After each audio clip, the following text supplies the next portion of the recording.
All welcome back to hello my Krishna YouTube channel. ಎಲ್ಲರೂ ಹೇಗಿದ್ದೀರಿ? I hope ಎಲ್ಲರೂ ಚೆನ್ನಾಗಿದ್ದೀರಾ ಅಂತ ಅಂದ್ಕೊತೀನಿ. ಇನ್ನು ಯಾರೆಲ್ಲ ನನ್ನ ಚಾನಲ್ನ ಸಬ್ಸ್ಕ್ರೈಬ್ ಮಾಡದೆ ನೋಡ್ತಿದ್ದೀರೋ ಪ್ಲೀಸ್ ಒಂದು ಸಬ್ಸ್ಕ್ರೈಬ್ ಮಾಡಿ, ಹಾಗೆ ವೀಡಿಯೋನ ಎಲ್ಲೂ ಸ್ಕಿಪ್ ಮಾಡದೆ ನೋಡಿ. ನಾನು ನಾರ್ಮಲಾಗಿ ಬೇರೆ ಥರ ಎಲ್ಲ ಬಿರಿಯಾನಿಗಳನ್ನ ನನ್ನ ಚಾನಲಲ್ಲಿ ಹಾಕಿದ್ದೀನಿ, ಒಂದ್ಸರಿ ಚೆಕ್ ಮಾಡಿ. ಇವತ್ತು ನಾನು ಬಿರಿಯಾನಿ ಮಾಡ್ತಾಯಿದ್ದೀನಿ. ಇವತ್ತು ಯಾವ ಥರ ಬಿರಿಯಾನಿ ಮಾಡ್ತಾಯಿದ್ದೀನಿ ಅಂತಂದರೆ, ನಾವು ನಾರ್ಮಲಾಗಿ ಸ್ಮಾಲ್ ಹೋಟೆಲಲ್ಲೆಲ್ಲ ನೋಡ್ತೀವಲ್ವಾ, ಅವರು ಏನೂ ಹಾಕಿರಲ್ಲ, ಜಸ್ಟ್ ಮಸಾಲೆಗಳನ್ನ ಮಾತ್ರ ಹಾಕಿ ಬಿರಿಯಾನಿ ಮಾಡಿರ್ತಾರಲ್ವ. ಸೊ ಹಂಗೆ ಬಿರಿಯಾನಿ ಮಾಡೋಣ ಅಂತ ಅಂದ್ಕೊಂಡಿದ್ದೀನಿ. ಬನ್ನಿ ಹೇಗೆ ಮಾಡೋದು ನೋಡ್ಕೊಂಬರೋಣ. ಮೊದಲಿಗೆ ಇಲ್ಲಿ ಜಾರನ್ನ ತಗೊಂಡು ನಿಮ್ಮ ಖಾರಕ್ಕೆ ಎಷ್ಟು ಬೇಕೋ ಅಷ್ಟು ಹಸಿರು ಮೆಣಸಿನ್ಕಾಯಿನ ಹಾಕ್ಕೊಳ್ಳಿ. ನಾನಿಲ್ಲಿ ಒಂದು 6 ಹಸಿರು ಮೆಣಸಿನ್ಕಾಯಿ, 1 ಗೆಡ್ಡೆ ಬೆಳ್ಳುಳ್ಳಿ ಹಾಕ್ಕೊತಾ ಇದ್ದೀನಿ. ಮತ್ತು ಒಂದು ಅರ್ಧ ಇಂಚು ಶುಂಠಿ, ಒಣ ಶುಂಠಿ ಅರ್ಧ ಇಂಚು, ಹಸಿ ಶುಂಠಿ ಅರ್ಧ ಇಂಚು ಹಾಕ್ಕೊತಾ ಇದ್ದೀನಿ. ಅದಾದಮೇಲೆ ಸ್ವಲ್ಪ ಪುದೀನ, ಸ್ವಲ್ಪ ಕೊತ್ತಂಬರಿ ಸೊಪ್ಪನ್ನ ಹಾಕ್ಕೊತಾ ಇದ್ದೀನಿ. ಇದಿಷ್ಟು ಹಾಕ್ಕೊಂಡು ಜೊತೆಗೆ 1 ಗ್ಲಾಸಷ್ಟು ನೀರನ್ನು ಹಾಕ್ಕೊಂಡು, ಸ್ಮಾಲ್ ಗ್ಲಾಸಲ್ಲಿ ತೊಗೊಳ್ಳಿ, ಹಾಕ್ಕೊಂಡು ನುಣ್ಣಗೆ ಪೇಸ್ಟ್ ಮಾಡಿ ಅದು ಪೇಸ್ಟನ್ನು ಬೇರೆ ಟ್ರಾನ್ಸ್ಫರ್ ಮಾಡಿಕೊಂಡು ಅದೇ ಜಾರಿಗೆ ಮತ್ತೆ ಒಂದು 3ರಿಂದ 4 ಈರುಳ್ಳಿನ ಕಟ್ ಮಾಡಿ ಇಟ್ಕೊಂಡಿದ್ದೀನಿ. ಅದನ್ನು ಸಪ್ರೇಟು ಪೇಸ್ಟ್ ಮಾಡ್ಕೊಬೇಕು. ಇದು ಸಪ್ರೇಟು ಪೇಸ್ಟ್ ಮಾಡ್ಕೋಬೇಕು ಎಲ್ಲನೂ, ಆವಾಗ ಟೇಸ್ಟ್ ತುಂಬ ಚೆನ್ನಾಗಿ ಬರುತ್ತೆ. ಇದನ್ನು ಸಪ್ರೇಟ್ ಎತ್ತಿಟ್ಕೊಳ್ಳಿ. ಅದಾದಮೇಲೆ ಮತ್ತೆ ಅದೇ ಜಾರಿಗೆ ಒಂದು 2 ಟೊಮೊಟೊನ ಹಾಕ್ಕೊಂಡು ಅದನ್ನು ಪೇಸ್ಟ್ ಮಾಡ್ಕೊಳ್ಳಿ.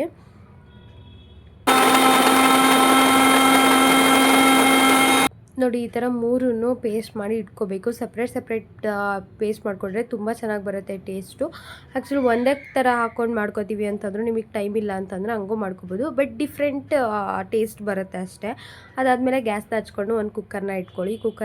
ಒಂದು 2ರಿಂದ 3 ಟೇಬಲ್ ಸ್ಪೂನ್ ಆಗೋಷ್ಟು ಎಣ್ಣೆನ ಹಾಕ್ಕೊಳ್ಳಿ. ಮತ್ತು 1 ಟೇಬಲ್ ಸ್ಪೂನ್ ಆಗೋಷ್ಟು ತುಪ್ಪನ ಹಾಕ್ಕೊಳ್ಳಿ. ತುಪ್ಪ ಹಾಕ್ಕೊಂಡು ಅದು ತುಪ್ಪ ಒಂದು ಸ್ವಲ್ಪ ಕರಗಿದ ಮೇಲೆ ನೀವೇನು ಪಲಾವ್ ಸ್ಪೈಸಸ್ ಇರುತ್ತಲ್ಲ ಅದನ್ನೆಲ್ಲನೂ ಹಾಕ್ಕೊಂಡು ಅದು ಸ್ವಲ್ಪ ಫ್ರೈ ಆದಮೇಲೆ ನೀವೇನು ಈರುಳ್ಳಿ ಪೇಸ್ಟ್ ಮಾಡ್ಕೊಂಡಿರ್ತೀವರಲ್ಲ ಅದನ್ನು ಪೇಸ್ಟನ್ನು ಹಾಕ್ಕೊಳ್ಳಿ. ಅದು ಈರುಳ್ಳಿದು ಸ್ವಲ್ಪ ಹಸಿ ಸ್ಮೆಲ್ಲೆಲ್ಲ ನೀಟಾಗಿ ಹೋಗಬೇಕು.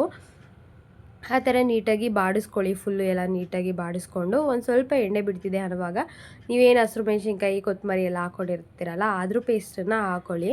ಅದ್ರ ಪೇಸ್ಟನ್ನು ಹಾಕ್ಕೊಂಡು ಅದನ್ನು ನೀಟಾಗಿ ಫ್ರೈ ಮಾಡ್ಕೊಳ್ಳಿ. ಇದು ಹಸಿರು ಮೆಣಸಿನ್ಕಾಯಿ ಪೇಸ್ಟ್ ಏನಿದೆಯಲ್ವ ಅದನ್ನು ನೀವು ಬೇಕಾದರೆ ಕಬಾಬಿಗೆ ಬೇಕಾದರೆ ಯೂಸ್ ಮಾಡ್ಕೊಬೋದು, ತುಂಬ ಚೆನ್ನಾಗಿರುತ್ತೆ. ಅದಾದಮೇಲೆ ಅದನ್ನು ನೀಟಾಗಿ ಮಿಕ್ಸ್ ಮಾಡಿಕೊಂಡು ಒಂದು ಅರ್ಧಕ್ಕಿಂತ ಕಡಿಮೆ ಆಗುವಷ್ಟು ಅರಶಿನ ಹಾಕ್ಕೊಂಡು ಅದನ್ನು ನೀಟಾಗಿ ಮಿಕ್ಸ್ ಮಾಡಿಕೊಂಡು ಸ್ವಲ್ಪ ಹಸಿ ಸ್ಮೆಲ್ ಹೋಗೋಷ್ಟು ಫ್ರೈ ಮಾಡ್ಕೊಳ್ಳಿ. ಅದಾದಮೇಲೆ ನೀವೇನು ಟೊಮೊಟೊನ ಪ್ಯೂರಿ ಮಾಡ್ಕೊಂಡಿರ್ತೀರಲ್ಲ ಅದನ್ನು ಕೂಡ ಹಾಕ್ಕೊಂಡು ನೀಟಾಗಿ ಮಿಕ್ಸ್ ಮಾಡ್ಕೊಳ್ಳಿ. ನೀಟಾಗಿ ಮಿಕ್ಸ್ ಮಾಡಿಕೊಂಡು ಅದು ಫುಲ್ ಎಲ್ಲನೂ ನೀಟಾಗಿ ಹಸಿ ಸ್ಮೆಲ್ಲೆಲ್ಲ ಹೋಗಿ ಅದು ಲೈಟಾಗಿ ಎಣ್ಣೆ ಬಿಡ್ತಿದೆ ಅನ್ನೋವಾಗ ನೀವು ಚಿಕನನ್ನು ಹಾಕ್ಕೊಳ್ಳಿ. ನಾನಿಲ್ಲಿ ಒಂದು ಅರ್ಧದಿಂದ 3/4 kg ಅಷ್ಟು ಚಿಕನನ್ನು ಹಾಕ್ಕೊತಾ ಇದ್ದೀನಿ. ನೀವು ನಿಮ್ಮ ಮನೇಲಿ ಎಷ್ಟು ಜನ ಇರ್ತೀರಲ್ವ, ಅದು ಎಷ್ಟು ಮಾಡ್ತೀರಲ್ವ ಆ ಕ್ವಾಂಟಿಟಿ ಮೇಲೆ ಹಾಕ್ಕೊಳ್ಳಿ. ಇಲ್ಲೊಂದು ಅರ್ಧ kg 3/4 kg ಅಂತಂದರೆ ನೀವು ಇಷ್ಟನ್ನ ತೊಗೊಂಡ್ರೆ ಐಟಮು ಚೆನ್ನಾಗಾಗುತ್ತೆ. ಇನ್ನು ಸ್ವಲ್ಪ ನೀವು ಜಾಸ್ತಿ ಚಿಕನ್ ತೊಗೊತೀನಿ ಅಂತಂದರೆ ಅದಕ್ಕೆ ಸ್ವಲ್ಪ ಆ್ಯಡ್ ಮಾಡ್ಕೊತಾ ಹೋಗಿ ಅಷ್ಟೇ. ಅದಾದಮೇಲೆ ಚಿಕನ್ನ ಹಾಕ್ಕೊಂಡು ನೀಟಾಗಿ ಮಿಕ್ಸ್ ಮಾಡ್ಕೊಳ್ಳಿ. ನೀಟಾಗಿ ಮಿಕ್ಸ್ ಮಾಡಿಕೊಂಡು ಇದ್ರ ಜೊತೆಗೆ ಸ್ವಲ್ಪ ಮೊಸರನ್ನ ಹಾಕ್ಕೊಳ್ಳಿ. ಮೊಸರು ಹಾಕ್ಕೊಂಡು ಮೊಸರು ಜೊತೆಗೆ ಸ್ವಲ್ಪ ನೀರನ್ನು ಹಾಕ್ಕೊಳ್ಳಿ. ನೀವೇನು ಖಾರ ಎಲ್ಲ ರುಬ್ಬಿಟ್ಕೊಂಡಿರ್ತೀರಲ್ಲ ಅದೇ ಇದಕ್ಕೆ ಹಾಕ್ಕೊಂಡು ನೀರನ್ನು ಹಾಕ್ಕೊಳ್ಳಿ. ನೀರು ಹಾಕ್ಕೊಂಡು ಅದನ್ನು ನೀಟಾಗಿ ಮಿಕ್ಸ್ ಮಾಡ್ಕೊಳ್ಳಿ. ಎಲ್ಲ ಫುಲ್ಲು ನೀಟಾಗಿ ಮಿಕ್ಸ್ ಆಗಬೇಕು, ಅಷ್ಟು ನೀಟಾಗಿ ಮಿಕ್ಸ್ ಮಾಡ್ಕೊಳ್ಳಿ. ಮಿಕ್ಸ್ ಎಲ್ಲ ಆದಮೇಲೆ ಸ್ವಲ್ಪ ಏನೋ ಒಂದು ಅರ್ಧ ಲೆಮನ್ ತೊಗೊಳ್ಳಿ. ಅರ್ಧ ಲೆಮನ್ನ ತೊಗೊಂಡು ಲೆಮನ್ನ ಸ್ಕ್ವೀಸ್ ಮಾಡಿ ಹಾಕ್ಕೊಳ್ಳಿ. ಆ ಲೆಮನ್ ಜ್ಯೂಸನ್ನು ಹಾಕ್ಕೊಂಡು ಅದನ್ನು ನೀಟಾಗಿ ಮಿಕ್ಸ್ ಮಾಡ್ಕೊಳ್ಳಿ. ಫುಲ್ ಎಲ್ಲದಕ್ಕೂ ನೀಟಾಗಿ ಮಿಕ್ಸ್ ಮಾಡ್ಕೊಂಡು ಒಂದು 2ರಿಂದ 3 ನಿಮಿಷ ನೀಟಾಗಿ ಅದನ್ನು ಕುದಿಯೋಕ್ಕೆ ಅಂತ ಬಿಡಿ. ಒಂದು ಸ್ವಲ್ಪ ಮಿಕ್ಸ್ ಮಾಡ್ಕೊಂಡು ನೀಟಾಗಿ ಆದಷ್ಟು ಇವಾಗ ಸ್ವಲ್ಪ ಜಾಸ್ತಿ ಮಿಕ್ಸ್ ಮಾಡ್ಕೊಳ್ಳಿ. ಯಾಕೆಂತಂದರೆ ನೀವು ಮೊಸರು ಮತ್ತು ಲೆಮನ್ ಎಲ್ಲ ಹಾಕಿರ್ತೀರಲ್ಲ ಅದು ಎಲ್ಲ ಪೀಸಸ್ಗೂ ಇಟ್ಕೊಳ್ಳೋ ಥರ ಹಾಕ್ಕೋಬೇಕು. ಹಂಗಾಗಿ ಅದನ್ನು ನೀಟಾಗಿ ಮಿಕ್ಸ್ ಮಾಡ್ಕೊಳ್ಳಿ. ನೀಟಾಗಿ ಮಿಕ್ಸ್ ಮಾಡಿಕೊಂಡು ರುಚಿಗೆ ಎಷ್ಟು ಬೇಕೋ ಅಷ್ಟು ನೋಡಿಕೊಂಡು ಉಪ್ಪನ್ನ ಹಾಕ್ಕೊಳ್ಳಿ. ಉಪ್ಪನ್ನ ಹಾಕ್ಕೊಂಡು ಉಪ್ಪನ್ನು ಒಂದು ಸ್ವಲ್ಪ ಕರ್ಗೋವರೆಗೂ ನೀಟಾಗಿ ಮಿಕ್ಸ್ ಮಾಡ್ಕೊಳ್ಳಿ. ನೀಟಾಗಿ ಮಿಕ್ಸ್ ಮಾಡಿಕೊಂಡು ಅದಾದಮೇಲೆ ಇಲ್ಲಿ ಮಸಾಲೆನ ಹಾಕೋಬೇಕು. ಇಲ್ಲಿ ನಾನು 1 ಟೇಬಲ್ ಸ್ಪೂನ್ ಆಗೋಷ್ಟು ಧನಿಯಾ ಪೌಡರ್ ಹಾಕ್ಕೊಂಡಿದ್ದೀನಿ ಮತ್ತು 1 ಟೇಬಲ್ ಸ್ಪೂನ್ ಆಗೋಷ್ಟು ಚಿಲ್ಲಿ ಪೌಡರು. ಅದಾದಮೇಲೆ 1 ಟೇಬಲ್ ಸ್ಪೂನು ಬಿರಿಯಾನಿ ಪೌಡರು. ಅದಾದಮೇಲೆ ಒಂದು ಅರ್ಧ ಟೇಬಲ್ ಸ್ಪೂನ್ ಆಗೋಷ್ಟು ಗರಂ ಮಸಾಲಾನ ಹಾಕ್ಕೊತಾ ಇದ್ದೀನಿ. ಇಷ್ಟನ್ನು ಹಾಕ್ಕೊಂಡು ನೀಟಾಗಿ ಮಿಕ್ಸ್ ಮಾಡ್ಕೊಳ್ಳಿ. ನೀಟಾಗಿ ಮಿಕ್ಸ್ ಮಾಡಿಕೊಂಡು ಪೂರ್ತಿ ಎಲ್ಲ ಫುಲ್ಲು ಎಲ್ಲದಕ್ಕೂ ಪೀಸಿಗೆಲ್ಲ ಇಟ್ಕೋಬೇಕು. ಆ ಥರ ನೀಟಾಗಿ ಮಿಕ್ಸ್ ಮಾಡ್ಕೊಳ್ಳಿ. ನೀಟಾಗಿ ಮಿಕ್ಸ್ ಮಾಡಿಕೊಂಡು ಒಂದು 5ರಿಂದ 7 ನಿಮಿಷವರೆಗೂ ಇದು ಮಾಡಿ ಸಾಕು. ಅಂದರೆ ಚೆನ್ನಾಗಿ ಕುದಿಸ್ಕೊಳ್ಳಿ. ಯಾಕೆಂತಂದರೆ ನಾವು ಬಿರಿಯಾನಿ ಮಾಡ್ತಿರ್ತೀವಲ್ವ, ಸೊ ಹಂಗಾಗಿ ಇವು ಇದರಲ್ಲೇ ಬೇಯಿಸ್ಕೊಂಬಿಡ್ಬೇಕು. ಆಮೇಲೆ ರೈಸ್ ಜೊತೆಗೆ ಬೇಯಿಸ್ತೀವಿ ಅಂತಂದರೆ ಅಷ್ಟು ನೀಟಾಗಿ ಬೇಯಲ್ಲ. ಹಾಗಾಗಿ ಇಂಥದ್ದೆಲ್ಲ ನೀಟಾಗಿ ಬೇಯಿಸ್ಕೊಂಡು ಅದಾದಮೇಲೆ ನೀವೇನು ಅಕ್ಕಿ ತೊಳೆದಿಟ್ಕೊಂಡಿರ್ತೀರಲ್ಲ ಆ ಅಕ್ಕಿನ ಹಾಕ್ಕೊಂಡು ನೀಟಾಗಿ ಮಿಕ್ಸ್ ಮಾಡ್ಕೊಳ್ಳಿ. ನೀಟಾಗಿ ಮಿಕ್ಸ್ ಮಾಡಿಕೊಂಡು ಅದಾದಮೇಲೆ ಆ ಅಕ್ಕಿ ಎಷ್ಟು ಕ್ವಾಂಟಿಟಿ ತೊಗೊಂಡಿರ್ತೀರೋ ಅದಕ್ಕೆ ಡಬಲ್ಲು ನೀವು ನೀರನ್ನು ಹಾಕ್ಕೋಬೇಕಾಗುತ್ತೆ.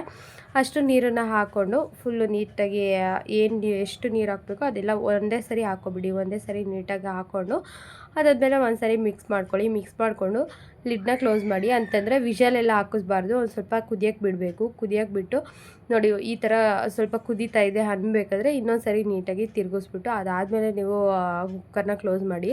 ಯಾಕೆ ಅಂತಂದರೆ ಈ ಥರ ಮಾಡೋದ್ರಿಂದ ಅದು ಸ್ವಲ್ಪ ಮಸಾಲೆ ಎಲ್ಲನೂ ನೀಟಾಗಿ ಮಿಕ್ಸ್ ಆಗಿರುತ್ತೆ. ಇಲ್ಲಾಂತಂದರೆ ನಿಮಗೆ ಲಾಸ್ಟಲ್ಲಿ ತೋರಿಸ್ತೀನಿ ಅದು ಎಷ್ಟು ಮಸಾಲೆ ಇರುತ್ತಲ್ಲ ಅದೆಲ್ಲ ಮೇಲೆ ಬಂದಿರುತ್ತೆ. ಆವಾಗ ನಮಗೆ ಪೀಸಿಗೆ ಅಥವಾ ಆ ರೈಸಿಗೆಲ್ಲ ಹಿಡ್ಕೊಂಡಿರಲ್ಲ. ಹಾಗಾಗಿ ಈ ಥರ ಕುದಿಸಿದ್ರೆ ಅದು ನಾರ್ಮಲಾಗಿ ಹಂಗೆ ಬಂದಿರುತ್ತೆ, ಬಟ್ ಟೇಸ್ಟ್ ಎಲ್ಲ ನೀಟಾಗಿ ಇಟ್ಕೊಂಡಿರುತ್ತೆ. ಹಂಗಾಗಿ ಕುದಿಸ್ಬಿಟ್ಟು ಅದಾದಮೇಲೆ ನೀವು ಒಂದು ಸರಿ ತಿರುಗಿಸ್ಬಿಟ್ಟು ಅದಾದಮೇಲೆ ನೀವು ಲಿಡ್ನ ಕ್ಲೋಸ್ ಮಾಡಿಬಿಟ್ಟು ವಿಷಲ್ನ ಹಾಕಿಸಿ. ನೋಡಿ ಇಲ್ಲಿ ನಾನು ಹೇಳಿದ್ನಲ್ವ ಈ ಥರ ಎಲ್ಲ ಮಸಾಲೆ ಎಲ್ಲ ಮೇಲೆ ಬಂದಿರುತ್ತೆ.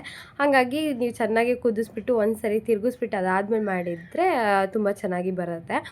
ಈ ಥರ ನೀಟಾಗಿ ಮಿಕ್ಸ್ ಮಾಡ್ಕೊಳ್ಳಿ. ವಿಷಲೆಲ್ಲ 1 ವಿಷಲ್ ಇಲ್ಲ 2 ವಿಷಲ್ ಹಾಕಿಸ್ಕೊಳ್ಳಿ, ಸಾಕಾಗುತ್ತೆ.